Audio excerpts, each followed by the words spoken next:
अस्सलाम वालेकुम जी मेरा नाम इनामुल हक है और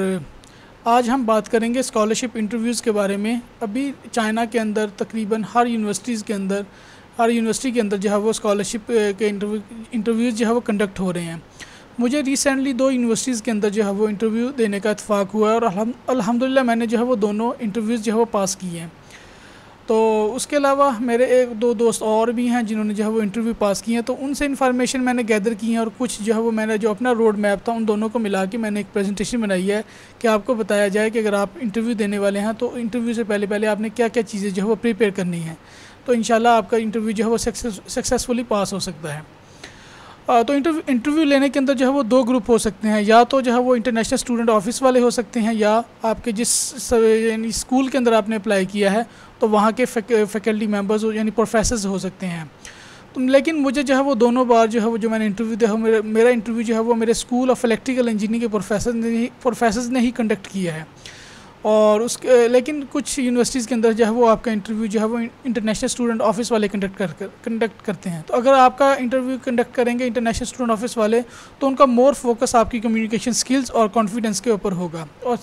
मिनिमल जो है वो फोकस आपके सब्जेक्ट नॉलेज के ऊपर होगा। लेकिन अगर ऑन द अदर साइड अगर आपका इंटरव्यू कंडक्ट करेंगे स्कूल ऑफ इलेक्ट्रिकल स्कूल जिस स्कूल में भी आपने अप्लाई किया वहाँ के प्रोफेसर्स, तो उनका मोर फोकस जो है वो आपके सब्जेक्ट नॉलेज पे होगा, लेस फोकस आपकी यानी कि कम्युनिकेशन स्किल और कॉन्फिडेंस पे होगा। लेकिन ये नहीं कि आपका कम्युनिकेशन और कॉन्फिडेंस देखा नहीं जाएगा, आपकी वहाँ पे यानी कि दोनों चीज़ें वहाँ बहुत ज़्यादा मैटर करेंगी कि आप यानी कि आप बोलते कैसे हैं, आपका कॉन्फिडेंस कैसा है, आपकी एनर्जीज़ कैसी हैं, आपका मोटिव कितना है उस प्रोग्राम के लिए, यूनिवर्सिटीज़ के लिए मोटिव कितना है। तो ये सारी चीज़ें मैंने इस प्रेजेंटेशन के अंदर जो है वो एक्सप्लेन की हैं। तो आइए हम उस प्रेजेंटेशन को देख लेते हैं। बिस्मिल्लाहिर्रहमानिर्रहीम और अल्लाह के नबी सल्लल्लाहु अलैहि वसल्लम पे दरूद व पाक सल्लल्लाहु अलैहि वसल्लम। तो हम शुरू करते हैं आज की प्रेजेंटेशन जो कि मैंने बनाई है how to prepare for scholarship interview. तो मैंने जो है वो जो इंटरव्यू दिया है वो मैंने सेम इसी डायरेक्शन में दिया, यही मेरा रोड मैप था, इन्हीं पॉइंट्स को मैंने जो है वो अपने जहन में रख के इंटरव्यू दिया है। फ़र्स्ट ऑफ़ ऑल आपको कहा जाता है कि आप अपने आप को इंट्रोड्यूस करवाएं, तो इंट्रोडक्शन में आप अपने बारे में बताते हैं और मतलब कि आप उसके बाद अपने हॉबीज़ को बता सकते हैं और उसके बाद अपनी एजुकेशन के बारे में बताते हैं। और एजुकेशन के जो है वो एजुकेशन के बाद आप जो है वो करंट जॉब के बारे में बताते हैं, जो आप प्रेजेंट जॉब कर रहे हैं। अब बहुत सारे लोगों ने जो है वो बहुत सारी जॉब्स की होती हैं, यानी कि वो सेकंड जॉब पे हैं या थर्ड जॉब पे हैं, तो उन्होंने उससे पहले भी जो है वो रिलेटेड एक वर्क एक्सपीरियंस होता है, तो आपने वो जो आपका रिलेटेड वर्क एक्सपीरियंस होता है वो भी आपने जो है वो एक्सप्लेन करना होता है और इसको आपने एलेबोरेट करना है, सारा उनको बताना है कि आपने क्या क्या किया है। और सेकंड जो चीज़ होता है वो आपका स्टडी प्लान होता है। आपसे पूछा जाएगा कि वाई दिस प्रोग्राम, आपने जो मैंने इलेक्ट्रिकल इंजीनियरिंग के लिए अप्लाई किया, तो मैं उनको बताऊँगा कि मैंने इलेक्ट्रिकल इंजीनियरिंग के लिए क्यों अप्लाई किया है। तो मैं उसको जो है वो अपने उस पूरे यानी कि सिनेरियो को जो है उनको बयान करूँगा। उसके बाद फिर वाई दिस मेजर। अब इलेक्ट्रिकल इंजीनियरिंग एक वास्ट फील्ड का जिसके अंदर जो है वो हाई पावर हो सकती है, लो पावर हो सकती है, पावर इलेक्ट्रॉनिक्स हो सकती है, इंसुलेशन टेक्नोलॉजीज़, बहुत सारी यानी कि उसके अंदर जो है वो सब फील्ड्स हैं, सब जो मेजर्स जो हैं वो हम जिनको बोलते हैं। तो आपने अपने मेजर को वेल एक्सप्लेन करना है कि आप एक ख़ास सब्जेक्ट के अंदर आप किस चीज़ को टारगेट कर रहे हैं। और उसके बाद अपना रिसर्च एक्सपीरियंस बता दें अगर नहीं है तो कोई बात नहीं है, इसमें जो है वो परेशान होने की वाली बात नहीं है, क्योंकि बैचलर के अंदर बहुत कम जो है वो रिसर्च एक्सपीरियंस होता है। जब आप मास्टर के लिए अप्लाई कर रहे होते हैं तो आपका रिसर्च एक्सपीरियंस से इतना ज़्यादा मैटर नहीं करता। लेकिन हाँ, जब आप पीएचडी के लिए अप्लाई करेंगे तो आपका रिसर्च एक्सपीरियंस होना चाहिए, आपके पास कोई ना कोई यानी कि रिसर्च पेपर्स होने चाहिए, या आपको अपनी डायरेक्शन का पता होना चाहिए, उसके बारे में वास्ट नॉलेज आपको होना चाहिए। उसके बाद है जी showcase your knowledge on the particular subject. वो मैंने आपको बता दिया कि जो जिस फील्ड के लिए अप्लाई कर रहे हैं, जिस तरह के मैंने आपको बताऊं कि मैंने पावर इलेक्ट्रॉनिक्स जो है वो के लिए अप्लाई किया, तो मुझे पावर इलेक्ट्रॉनिक्स के बारे में जो उसके यानी कि फॉल्ट्स हो सकते हैं, जो इश्यूज़ हो सकते हैं, जो पावर इलेक्ट्रॉनिक्स क्या हो सकती है, उसकी एप्लीकेशन क्या होती है, ये मुझे पहले से इल्म होना चाहिए। और मैंने ये सारा चीज़ें पहले से पढ़ी हैं और उनको मैंने एक्सप्लेन किया अपने इंटरव्यूज़ के अंदर। और उसके बाद जो है वो अब बात आती है उसके बाद प्रोफेसर्स की। अगर आपके पास आप सम टाइम ये होता है कि आपके पास एक्सेप्टेंस लेटर होता है, आप पहले से यानी कि प्रोफेसर का कांटेक्ट करके आप यानी कि ले लेते हैं, ये तो बहुत अच्छा है अगर आपने पहले से एक्सेप्टेंस लेटर लिया और आप उसके जो है वो आपके प्रोफेसर का जो भी वर्क है, उसके जो भी पेपर्स हैं वो आपने देखने ज़रूर, और उसके कौन से यानी कि उसके प्रोजेक्ट्स वगैरह या रिसर्च पेपर्स वगैरह जो उसकी रिसर्च डायरेक्शंस जो हैं वो आपके साथ मैच कर रही हैं, उसको आपने एक्सप्लेन करना है। और दूसरे नंबर पे होता है अगर आपके पास एक्सेप्टेंस लेटर नहीं है, आपने यानी कि अप्रोच किया या आपने अप्रोच नहीं भी किया, आपके पास नहीं है, तो आप क्या करें, आप एक दो प्रोफेसर्स जो है वो उनकी जो है वो जो आपके साथ वेल मैच करते हैं, जिनका रिसर्च एरिया, डायरेक्शन वगैरह, उसका उनके पेपर आपके साथ वेल मैच है, आप उनको जो है वो पढ़ना, उनके बारे में पढ़ना शुरू कर दें, उनके पेपर्स के बारे में पढ़ें और आप उनको बताएं कि मैंने फ़लाँ प्रोफेसर का जो है वो टारगेट किया था, लेकिन मुझे उनके साथ उनकी तरफ से जो है वो कोई यानी कि रिस्पांस नहीं आया। अगर आपने उनको जो है वो टारगेट ही नहीं किया, आपने किसी को नहीं भेजा, तो आप बता सकते हैं ये प्रोफेसर हैं, मैं इनके साथ काम करना चाहूँगा। और उसके बाद आ जाता है कि आपने ये बताना है कि ये यूनिवर्सिटी में, इस यूनिवर्सिटी के लिए मैं ही क्यों गया। आप देखें, आप उस यूनिवर्सिटी के बारे में आपने हर चीज़ पढ़नी है कि ये यूनिवर्सिटी जो है वो इसके अंदर जो है वो इसके वीक पॉइंट इसके स्ट्रॉन्ग यानी कि जो ये यूनिवर्सिटी किसकी है। देखो कुछ यूनिवर्सिटीज़ जो है वो यानी एडमिनिस्ट्रेशन की होती हैं, कुछ जो है वो टेक्निकल यूनिवर्सिटीज़ होती हैं, कुछ जो है फाइनेंस एंड इकोनॉमिक्स की होती हैं, कुछ लैंग्वेजेस की होती हैं। तो जिस यूनिवर्सिटी को आप टारगेट कर रहे हैं उसका जो पॉइंट है, जो उसके यानी कि जो उसका वो आपने स्ट्रॉन्ग पॉइंट आपने एक्सप्लेन करना है कि मैं इस यूनिवर्सिटी को इसलिए टारगेट कर रहा हूँ। उसके बाद उस यूनिवर्सिटी की वर्ल्ड रैंकिंग भी चेक कर लें, उसके बाद उसकी नेशनल रैंकिंग वगैरह बताएं कि इस यूनिवर्सिटी की रैंकिंग बहुत अच्छी है, इसकी नेशनल रैंकिंग बहुत अच्छी है, यहाँ की रिसर्च आउटपुट बहुत अच्छी है, यूनिवर्सिटी बहुत बड़ी है, यहाँ पे लैब्स बहुत ज़्यादा हैं, ठीक है। वो आपने हर चीज़ जो है वो यहाँ के प्रोफेसर, फैकल्टी मेंबर, आपने हर चीज़ वहाँ की यानी कि एक्सप्लेन करनी है कि मैं इस यूनिवर्सिटी को जो है वो क्यों या टारगेट कर रहा हूँ। उसके बाद आपने सिटी, जिस सिटी के अंदर अब कुछ लोग जो है वो सिटी को भी प्रेफर करते हैं, जैसा कि मैं आप बताऊं कि बीजिंग जो है वो बहुत एक्सपेंसिव है,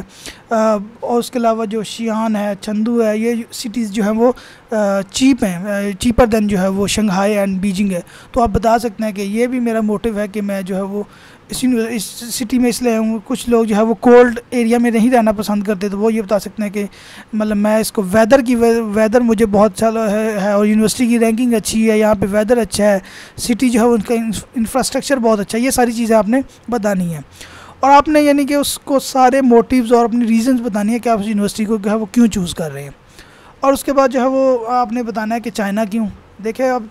आप चाइना में अप्लाई कर रहे हैं, कंट्री के लिए अप्लाई कर रहे हैं, आपको पता होना चाहिए कि चाइना जो है वो क्यों यानी कि जो है वो इतना इम्पोर्टेंट है, उसका आप वहाँ पे क्यों जाना चाहते हैं। आप उसके बाद उतने भी पॉजिटिव एस्पेक्ट्स हैं वो आप उसके बारे में पढ़ें, चाइना की इकोनॉमी के बारे में पढ़ें, वहाँ के कल्चर के बारे में पढ़ें, वहाँ की हिस्ट्री के बारे में पढ़ें और एक्सप्लेन करें कि मुझे ये सारी चीज़ें मोटिव करती हैं, जिसकी वजह से जो है वो मोटिवेट करें, जिसकी वजह से मैं इस यूनिवर्सिटी को जो है वो चाइना में इस यूनिवर्सिटी को जो है वो टारगेट कर रहा हूँ, चाइना को टारगेट कर रहा हूँ।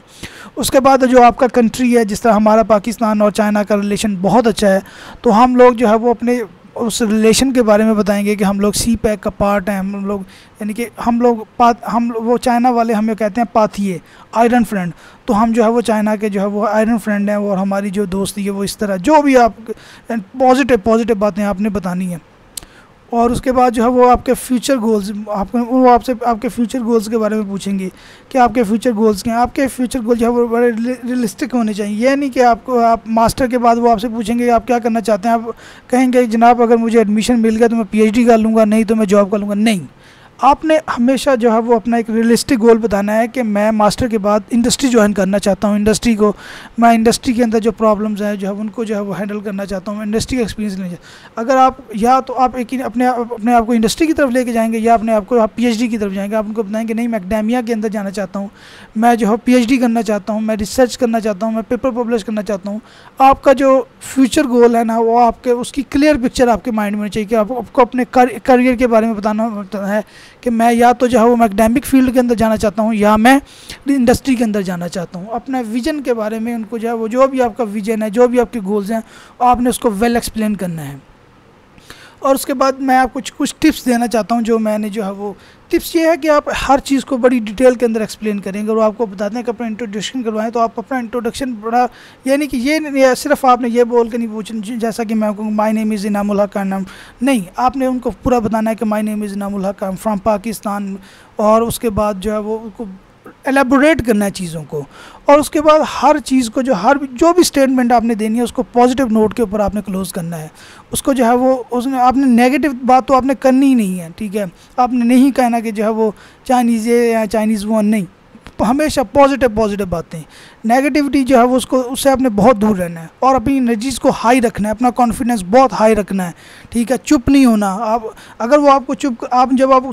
कुछ आपसे कोई क्वेश्चन पूछें तो आपने उसको एलेबोरेट करना है, उसको आपने एक्सप्लेन करना है। जब वो आपसे कहें कि ओके तो आपने चुप होना है, वरना आपने चुप नहीं होना, बाद में से बात निकालनी है, ठीक है। और हमेशा टू द पॉइंट रहना है। ये नहीं कि आप एक पॉइंट, अगर आप क्वेश्चन आपसे जो है वो इलेक्ट्रिकल का हो रहा है, आप जो है वो उसको बता कुछ रहे हैं, क्वेश्चन आपसे जो है वो चाइना का हो रहा है, आप जो है वो उसको जो है वो इंडोनेशिया के बारे में बता, नहीं, टू द पॉइंट। जो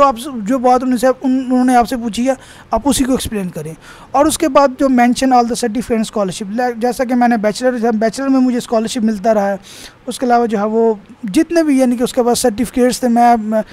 यानी कि वाह कैंट से हूँ, तो मुझे जो है वो अपने फैक्ट्री जो है हमारी जो है वाह कैंट, वहाँ पे चेयरमैन की तरफ से स्कॉलरशिप्स होते हैं, वो भी मुझे मिलते रहे हैं। तो आपने वो सारे स्कॉलरशिप्स का जो है उनको बताना है कि, और उसके बाद अपना एक्स्ट्रा करिकुलम